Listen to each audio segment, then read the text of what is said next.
Bonjour chers amis, je suis Fidèle Deligi, docteur en sciences économiques à l'Université d'Abomey-Calavi, auteur de la collection des Graal, près d'une vingtaine d'années d'enseignement dans le lycée et collège pour la discipline d'économie qui aide donc à la formation de la plus jeune génération. Lauréat international du CAMES, ma collection des Graal est publiée et éditée aux maisons d'édition Lara Production.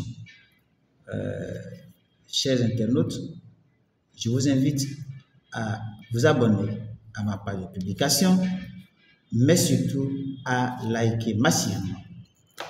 La communication de ce jour porte sur le nouveau format de l'épreuve d'économie au bac en République du Bénin.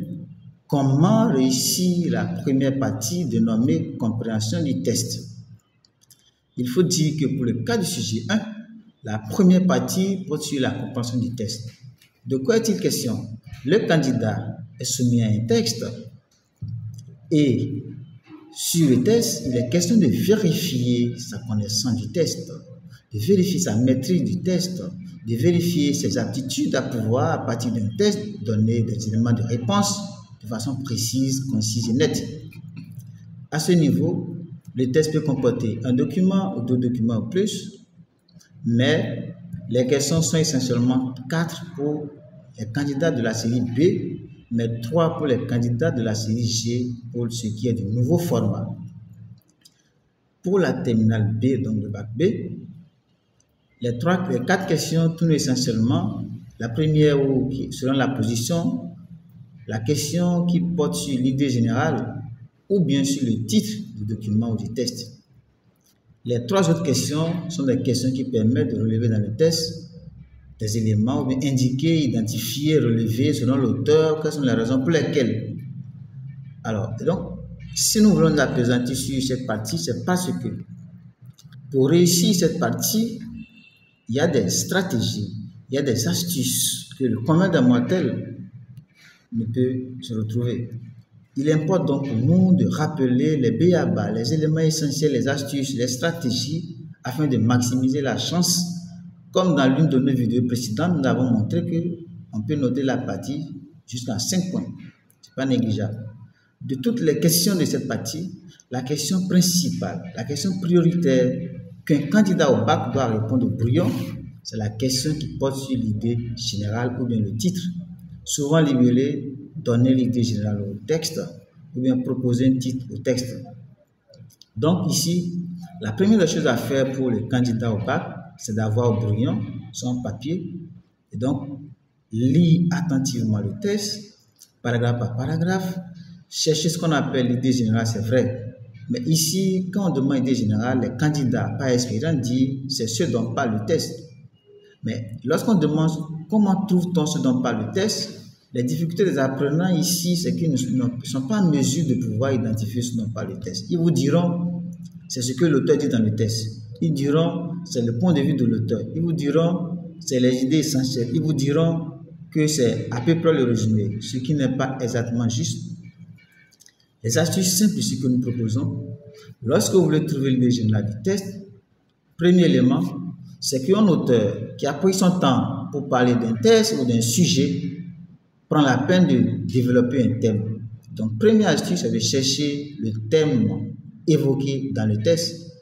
Et donc, à l'issue du thème, vous allez chercher les aspects évoqués. Donc, lorsque vous dites l'idée générale, c'est ce que dit l'auteur, c'est le point de vue de l'auteur, c'est un peu vague. Vous devez nous dire que pour savoir ce que dit l'auteur dans le test, pour avoir une idée précise du point de vue de l'auteur, vous devez chercher simplement le thème abordé par l'auteur dans son texte. Deuxième chose, les aspects évoqués. Parlant du thème, ici il y a des astuces. Ordinairement en classe, on nous enseignait ce qu'on appelle le champ lexical. Le champ lexical permet donc de trouver le thème. Et donc à partir du thème, les aspects évoqués peuvent être soit les causes de la notion, les avantages, les conséquences, les manifestations, les apports de solutions. À partir de là, vous devez être capable de pouvoir vous rendre compte dans le test qu'il est question de tel thème et des aspects évoqués. Le tout ne suffit pas de trouver le thème et l'aspect évoqué, mais il doit falloir savoir comment rédiger. Lorsque l'idée générale est demandée, alors vous devez faire une phrase grammaticalement correcte, à savoir un groupe sujet, un groupe verbal et donc un complément si possible. Ceci étant dit, donc vous aurez exemple, si l'auteur parle de l'inflation et de ses conséquences pour l'économie béninoise par exemple, l'élève doit écrire ou le candidat dans ce test, ou bien l'auteur de ce test, si c'est un auteur ou si c'est un document, l'auteur de ce test parle ou bien met en exergue, met en évidence, met en relation, évoque les causes de l'inflation et ses conséquences. Donc ici, nous avons le groupe sujet, l'auteur de ce test, nous avons le verbe parle, met en évidence, met en relief, met en exergue, évoque. Nous avons le complément, les causes et les conséquences. Ici, c'est rédigé de façon normale. Mais si c'est un titre qu'on vous demande, vous devez simplement écrire un groupe nominal, c'est-à-dire une phrase dans laquelle il n'y a pas de verbe conjugué. Exemple ici, inflation, 2 points, causes et conséquences, ou bien les causes et conséquences de l'inflation. Voilà pour ce qui est de la question de l'idée générale ou du titre. Pourquoi nous insistons sur l'idée générale du titre? Quand vous avez le test, la première des questions que vous devez répondre, c'est cette question. Parce que l'idée générale vous amène, à lire tout le test paragraphe par paragraphe, à parcourir tous les points du test, à relever et à chercher les thèmes. Donc, si vous avez une nette compréhension du test, alors votre idée générale sera complète. Parce que souvent, les apprenants, certains se contentent donc des questions sur la partie compréhension du test, outre que l'idée générale. Exemple, s'il y a une question qui dit relever dans le test les éléments identifiés selon l'auteur, pourquoi les candidats, certains, lorsqu'ils prennent leur épreuve, ils vont directement sur ces questions et ils essaient de les jumeler pour avoir l'idée générale. Je pense que c'est des astuces, mais souvent qui n'est pas totalement exact parce que tous les éléments peuvent ne pas figurer dans ces questions. Donc l'approche la plus recommandée est de lire le test, de chercher suivant le champ lexical, le thème et aspect évoqué. Et les deux peuvent être combinés parce qu'à l'arrivée, il faut mieux comprendre le test et mieux répondre aux questions parce que la pondération n'est pas négligeable.